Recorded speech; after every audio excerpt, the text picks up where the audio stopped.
메리 크리스마스. 오늘 성탄절입니다. 예수님이 탄생하신 날입니다. 오늘도 새벽에 만나는 하나님이 오신 여러분들을 우리 예수님의 이름으로 축복하고 환영합니다. 같이 기도하겠습니다. 하나님 감사합니다. 우리를 위하여 예수님을 이 땅에 보내주신 그날을 감사하고 기뻐하는 날입니다. 예수님 때문에 우리 삶이 바뀌었습니다. 영생을 얻었고 또 살아가는 매일의 삶 속에서는 나 혼자 고아와 같이 사는 내 인생을 내가 책임지는 삶이 아니라 하나님이 책임져 주시는 삶을 경험할 수 있게, 예수님을 통해 그 경험을 할 수 있게 해주셔서 너무너무나 감사합니다. 하나님, 예수님으로 인해 만족하고 기뻐하고 감사하는 삶을 살아갈 수 있도록 인도하여 주옵소서. 예수님 이름으로 기도합니다. 아멘. 오늘 말씀은 요한복음입니다. 요한복음 17장이죠. 17장 1절에서 5절의 말씀입니다. 요한복음 17장 1절에서 5절까지의 말씀 같이 보도록 하겠습니다. 우리 같이 1절부터 읽겠습니다. 예수께서 이 말씀을 하시고 눈을 들어 하늘을 우러러 이르시되 아버지여 때가 이르렀사오니 아들을 영화롭게 하사 아들로 아버지를 영화롭게 하게 하옵소서. 아버지께서 아들에게 주신 모든 사람에게 영생을 주게 하시려고 만민을 다스리는 권세를 아들에게 주셨음이로소이다. 영생은 곧 유일하신 참 하나님과 그가 보내신 자 예수 그리스도를 아는 것이니이다. 아버지께서 내게 하라고 주신 일을 내가 이루어 아버지를 이 세상에서 영화롭게 하였사오니 아버지여 창세전에 내가 아버지와 함께 가졌던 영화로서 지금도 아버지와 함께 나를 영화롭게 하옵소서. 아멘. 우리가 요한복음 16장 내용을 보았을 때 그때는 예수님이 고별설교를 마무리하는 장면입니다. 16장까지는 고별설교를 하는 장면인데 이 17장에는 이제 하나님에게 예수님이 기도하는 장면이 나옵니다. 그런데 17장 전체를 보면 크게 세 부분으로 나와서 기도하는 장면이 나오는데 먼저 우리가 본 1절부터 5절까지는 예수님 자신을 위한 기도를 하는 장면입니다. 그리고 6절에서 19절까지는 제자들을 위한 기도의 시간입니다. 그리고 20절에서 26절까지는 모든 믿는 그리스도인들을 위한 기도하는 모습이 나타납니다. 그래서 우리는 앞으로 이 내용들을 좀 보려고 하는데 첫 번째는 예수님 자신을 위한 기도를 하는 장면이죠. 그런데 오늘 본문의 1절의 중간 지점에 보면 아버지여 때가 이르렀사오니 라고 말합니다. 때가 이르렀다. 무슨 때를 말하는 걸까요? 오늘은 예수님이 태어나신 성탄에 대해서 얘기하는데 지금 이때 요한복음 17장에 나오는 이때는 이제 예수님이 순환, 고난을 받는 그때가 이르렀다는 거죠. 예수님이 공생애를 마치는 그 시점이 그때가 이르렀다는 겁니다. 여러분, 항상 때는 있습니다. 예수님에게도 이 때가 있었고 우리에게도 우리의 정해진 때가 있습니다. 우리는 언제까지라도 젊을 것 같고 언제까지라도 힘이 있을 것 같고 언제까지라도 내가 능력이 있을 것 같지만 어느 순간 되돌아보니까 나의 20대, 30대는 지나가고 50대, 60대, 70대가 되어버린 모습을 보기도 하고 어느 때는 정말 큰 소리로 부하 직원을 호령하던 내가 다 리타이어하고 나서 이제는 목소리 높일 것 없는 내 모습도 보게 되고 어느 때에는 내가 자녀들에게 정말로 큰 소리 치고 자녀 양육하던 내가 어느 순간에는 이제 그 자녀가 다 커서 그 자녀에게 가만히 힘없는 부모의 모습을 보일 때도 있는 것. 여러분, 때가 있습니다. 한도 끝도 없이 내가 지금 누리는 것이 최고다라고 얘기하는 그 때가 있는 건 아닙니다. 정해진 때에 대해서 우리가 잘 알아야 됩니다. 예수님은 당신의 마지막 때를 잘 알았습니다. 이건 당신이 마지막으로 공생애를 마무리해야 될 때를 아는 거죠. 거기에 따라 예수님은 움직이신 겁니다. 우리에게도 여러분의 때, 지금 이때는 결코 없어지지 않을 거야.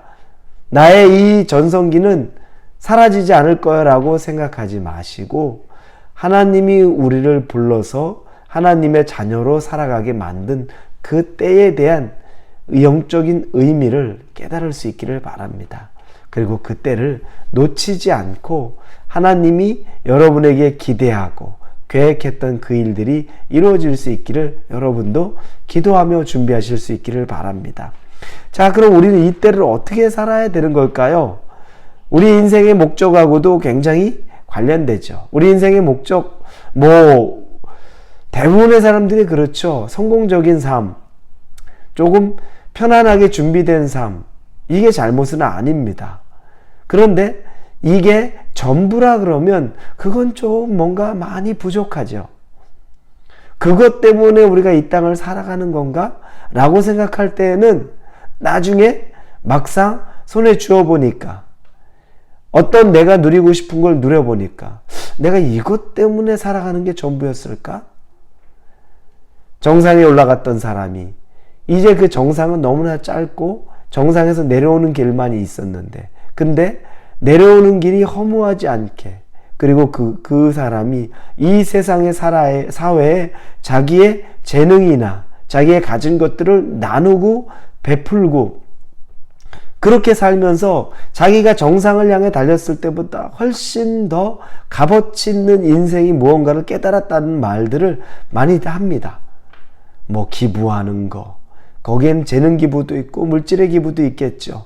다른 사람을 사랑하는 것, 이런 과정을 통해서 진짜로 살아가는 의미를 더 깊게 깨달을 때가 많다는 거죠. 우리에게 인생의 목적이라는 건 단순히 눈에 보이는 것, 세상의 것을 추구하는 것, 그 이상의 것이 있다는 것 여러분 알아야 됩니다. 예수님은 목적이 하나님을 영화롭게 하는 것, 하나님에게 영광이 되는 것, 영광 올려드리는 것, 그게 예수님의 삶의 목적이었어요. 그래서 오늘 본문에 보니까 4절에 아버지께서 내게 하라고 주시는 일을 내가 이루어 아버지를 이 세상에서 영화롭게 하였사오니 그리고 5절에 아버지여 창세전에 내가 아버지와 함께 가졌던 영화로서 지금도 아버지와 함께 나를 영화롭게 하옵소서. 아버지를 영화롭게 하고 나를 영화롭게 한다는 거죠. 그러면 예수님의 입장에서 아버지를 영화롭게 하는 건 뭡니까? 이 땅에서 당신의 육신을 인간에게 내어줌으로 모든 인류를 구원하는 것이 아버지를 영화롭게 하는 겁니다. 그리고 또 아버지가 아들을 영화롭게 하는 것은 무엇입니까? 그것은 이 땅에 이 아들을 이 인류에게 우리 같은 죄인에게 내어주는 것이 그것이 바로 아들을 또 영화롭게 하는 겁니다. 그러면 우리가 생각하는 영화롭다는 것, 영광을 받는다는 것 이런 건 실패 없고 어려움이 없고 고난도 없고 이런 삶을 생각할 수 있는데 그런 삶이 아니라는 겁니다. 인생의 의미를 그래서 정확하게 알아야 된다는 겁니다. 그런 삶만 꿈꾼다면 자칫하면 우리가 입으로는 하나님의 영광을 위해서 삽니다라고 말하겠지만 실질적인 삶에서는 나의 영광을 나의 영화를 위해서 사는 것 그 이상도 그 이하도 아닌 게 우리의 삶이 될 수 있다는 겁니다. 예수님은 그 부분에 대해서 명확했죠.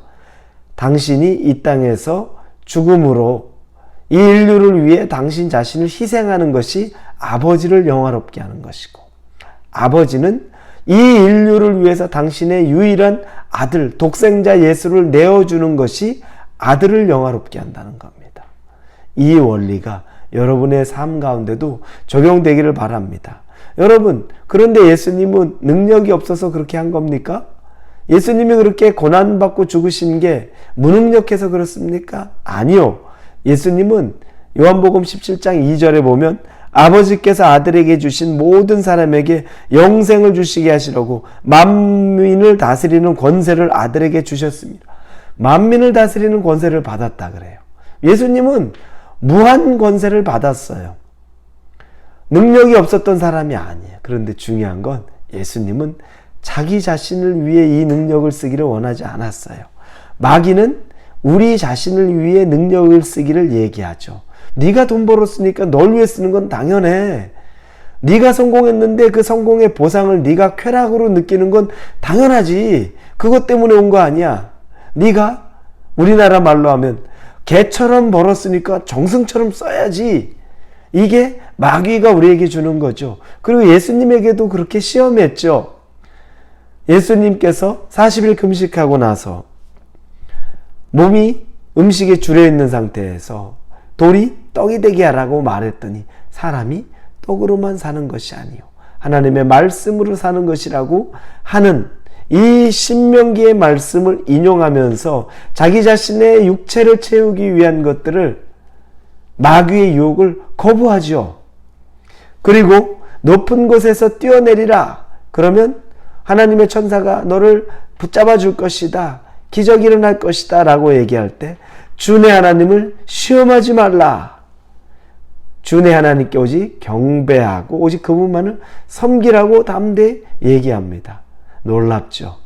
능력은 있으되 자기를 위해 쓰지 않고 오히려 그 능력을 우리 인류를 위해 사용한, 인간을 위해 사용한, 그래서 수없이 많은 사람들의 병을 고쳐줬고 인간이 쫓아내지 못하는 그 귀신을 내어 쫓아줬고 상처가 가득했던 사람들을 만져서 그들을 위로하고 상처를 치유했고 이 일들을 위해서 하나님의 능력을 마음껏 썼지만 자기 자신을 위한 것에 있어서는 하나님의 능력을 쓰는 것을 주저했죠. 그렇게 쓸 이유를 못 느꼈던 겁니다. 여러분, 이분이 예수님입니다. 이분이 오늘 태어난 예수님이십니다. 사랑하는 우리 성도 여러분, 이 예수님을 통해 여러분도 하나님을 영화롭게 하는 사람이 될 수 있기를 바랍니다. 그 예수님을 경험하실 수 있기를 바랍니다. 그 은혜가 있기를 예수님 이름으로 축원합니다. 기도하겠습니다. 하나님 아버지 감사합니다. 예수님이 우리를 위해 죽으셨고 또 예수님이 우리를 위해 이 땅에 오셨습니다. 예수님을 통하여 하나님을 영화롭게 하는 삶을 나도 살기를 원합니다. 오늘 하루 이 성탄의 기쁨이 우리에게 가득하게 하여 주시옵소서. 예수님 이름으로 기도합니다. 아멘.